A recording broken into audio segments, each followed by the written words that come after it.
Hello friends, we're back to do more work on the Dungeon Meshi poster. I hope you're as excited as I am. I haven't looked at this in a while, but I've been thinking about it. And we're going to try some new stuff. I don't want to do anything that makes me feel too comfortable, you know? You want to make sure that you're always pushing the envelope, as it were. I think the last time I looked at this, I was like, oh, Lylos's hair is all messed up. I'm going to worry about that a lot next time. And I'm not going to worry about that as much as I thought it was. You get that a lot where, you kind of get bogged down in the details sometimes, and it's almost like you have to remember there's a larger picture at play, right?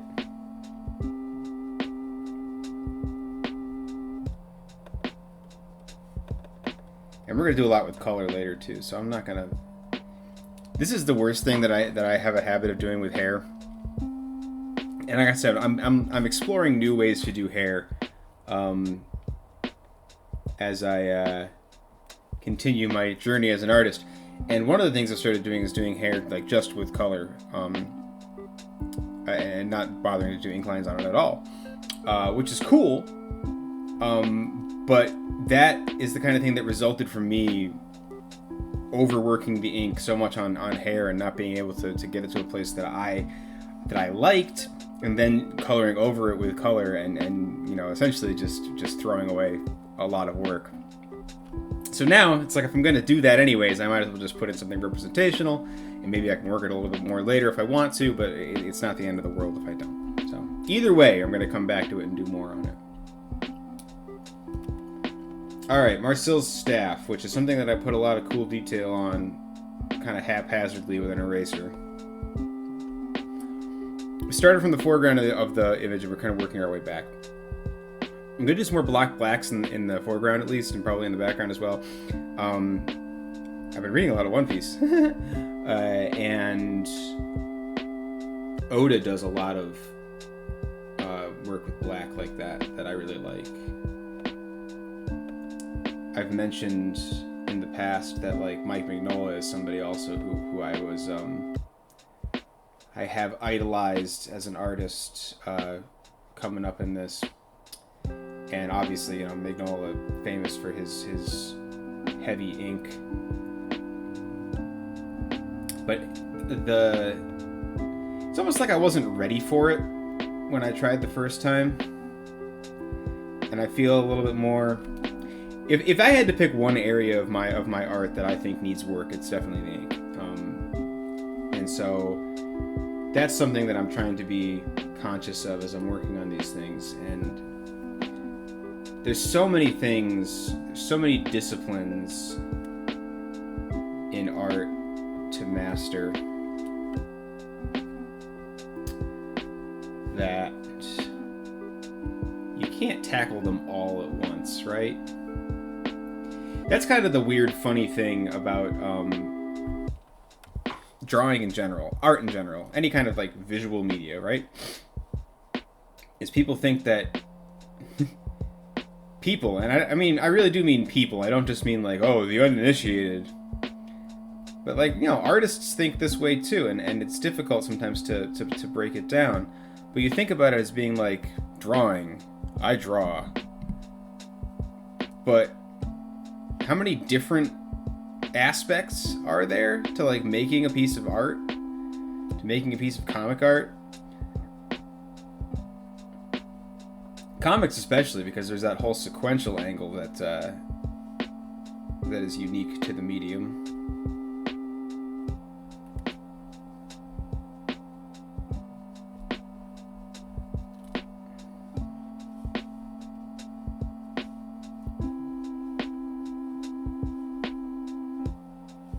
You'll get that line someday, kid.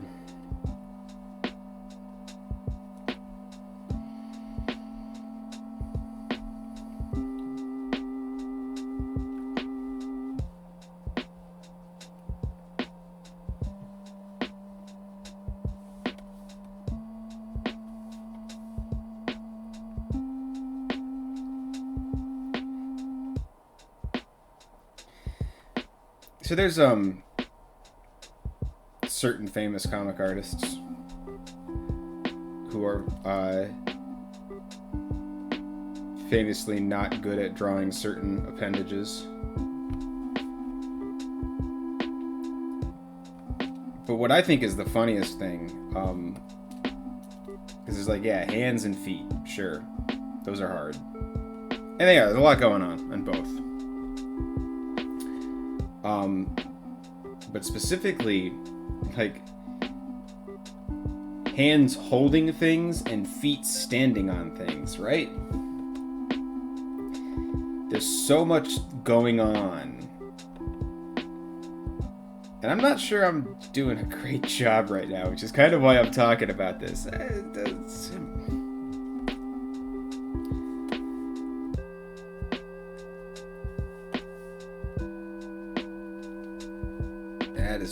That's just...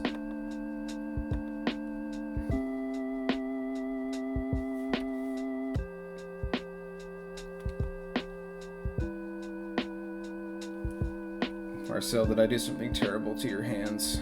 I'm sorry, my dear.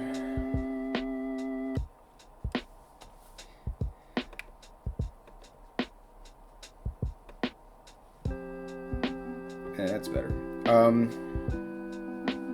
I'm all over the place for this morning. I just had my coffee and I'm trying to do my videos today before it gets too hot.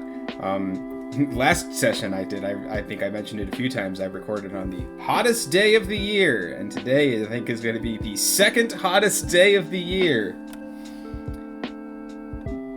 Magical.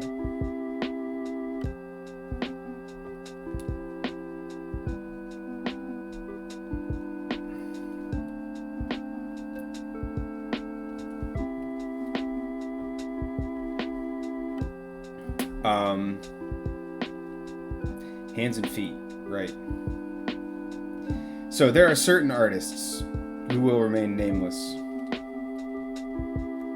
that have a hard time with hands and feet, right?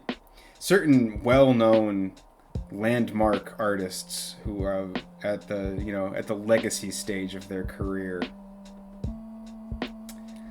were very sensitive about the fact that they can't draw hands and feet, despite having decades of experience and opportunity to sharpen those skills. Boy, that was catty. But the funniest thing to me is not the inability to draw hands and feet, because anybody can draw hands and feet in a vacuum. They're just shapes. They're complex shapes, but they're just shapes. And anybody can. I guess my writer for all these things should be like, anybody can draw anything. It's just, it's a matter of addressing the complexity in an appropriate way. So, that's a tangent. But drawing hands holding things and drawing feet standing on things, it's the same thing as, like, drawing characters interacting with things, drawing characters interacting with each other. All of a sudden, there's like whole new dimension to things that you have to be thinking about when you are drawing.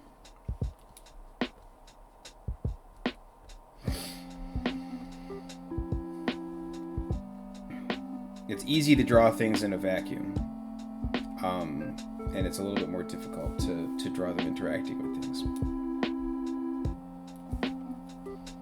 I have a relative who is a young artist who I got to sit down with recently and take a look at their sketchbook, and they've come a long way in the last couple of years,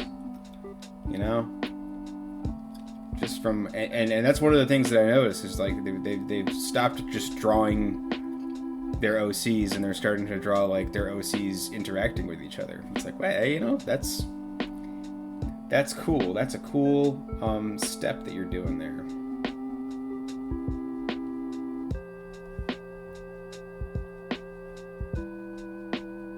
Makes you proud.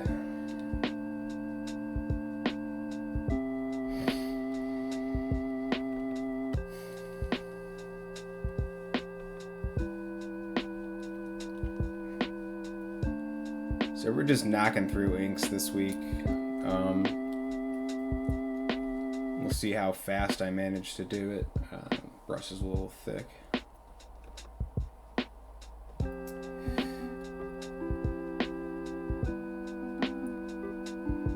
Really just try not to be too precious about these things. That's something that I've been thinking about. It's like, I gotta get faster. I gotta sit with good posture so that I don't tear my freaking rotator cuff.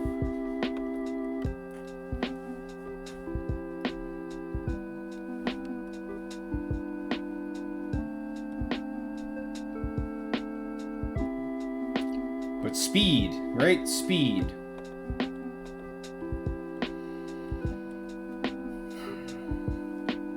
And I think I started this video series talking about how I was like, oh, it's good to slow down and just enjoy working on something. And that's true. It is. And I guess that might be kind of the point of doing the LP videos. Or the LD videos. The long draws.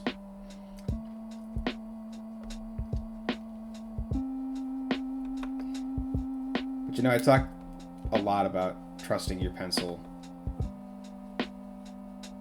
And it's like, that's one of the big things from this show is like, I've always got a piece of advice for somebody, and it's like, I gotta learn to listen to myself, because it's not terrible advice. You know, I'm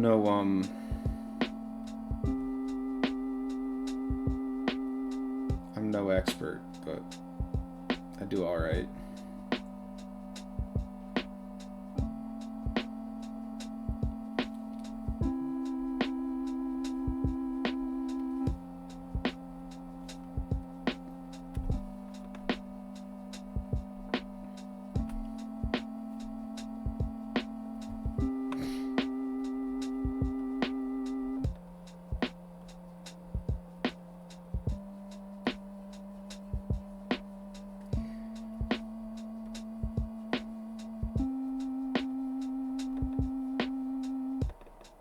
It's funny,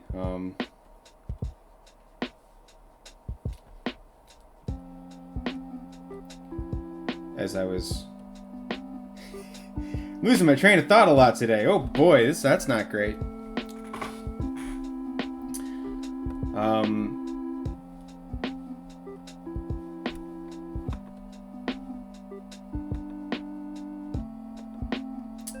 But I was talking about, you know, getting better, getting faster, improving upon your style and improving upon your workflow. I've been reading One Piece. There's a lot of manga that inspires, right? Especially shonen stuff. It makes you want to work hard. It makes you want to be better. It makes you want to do more. And we'll talk about how that might relate to Dungeon Meshi in a second. But the most obvious and in your face is, you know, I'm reading One Piece, and I recently, some spoilerish stuff here for people who are not caught up on One Piece, but again, as I was talking to my young artist relative, I was telling them about how I was reading One Piece, and I told them where I was, and I was laughed at and told that there are many people who are much further in One Piece than you are. Yes, I am aware of this. I'm working hard to catch up. But I just hit the time skip. And right before the time skip, there's that big kind of rush and flurry of every character being like, I gotta get stronger! I gotta do a better job! I gotta go all out! And I'm like, oh my god, I'm so friggin' pumped right now! I want to draw for 20 hours straight. If I was on the Straw Hat crew, I would draw pictures for them. I guess that's what Usopp does.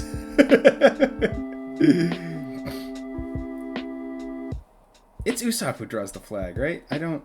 That's something that I don't really remember exactly, but I think it's Luffy designs it, obviously, but he does a bad job, and I think it's Usopp who makes the better version.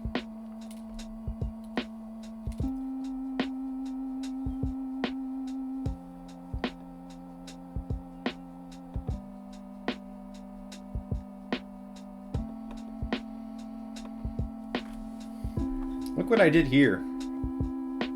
I didn't solve that problem at all.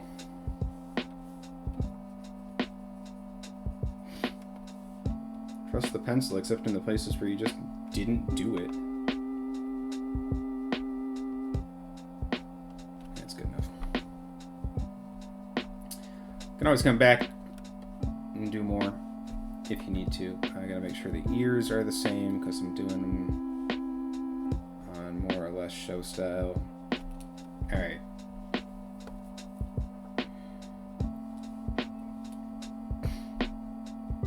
Coming together. Hey, it's not bad.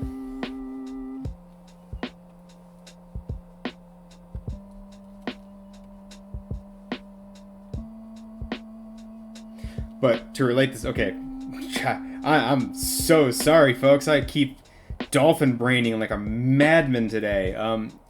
Anyways, really surface level, getting pumped with reading One Piece. But thinking about this in terms of Dungeon Meshi as well, because there's a lot to get inspired there as an artist of any sort. And it's a little bit more subtle, right? Because there's so it's a little bit more subtle, but also it isn't. Because really, it's a show that cares so much about artistry in so many things, and it's a manga that cares a lot about artistry. I haven't read any of the manga yet. I've just seen snippets from what some of my friends have shown me. It looks amazing, and there's just such a care and a focus on artistry and on creating something wonderful that you're proud of. It's a big deal. It's a big deal. It makes you want to make stuff.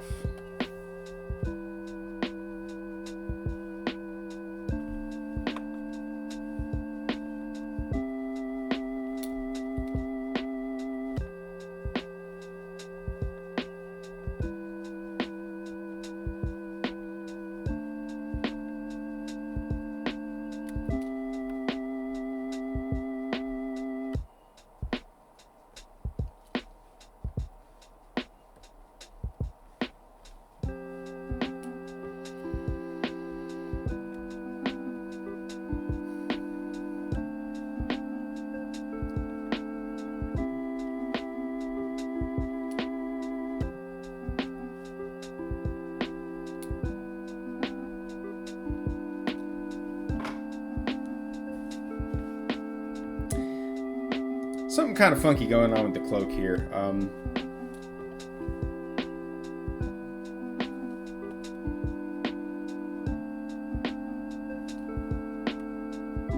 not 100% sure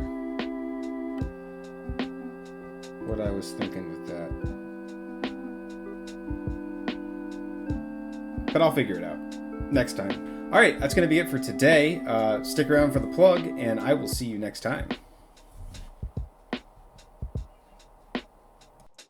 Hey, thanks for watching today's video. If you liked what you saw, like, comment, subscribe. If you're learning to draw, you know somebody else who's learning to draw and might get something out of this, maybe suggest the video to a friend. That always helps me out a lot. Hey, if you're looking to contribute financially to this whole situation, check out my Ko-fi page or my Substack, link in the description. I got a free newsletter on the Substack that you can follow to catch up with anything that I might be doing, including videos, comics, illustrations, etc. There's also going to be membership tiers where you can get access to exclusive video series like Drawing Through Dragon Ball, or to my Leaded Pulp comic magazine, which is coming out for its first issue in July. So hey, check out these things, and I'll see you next time.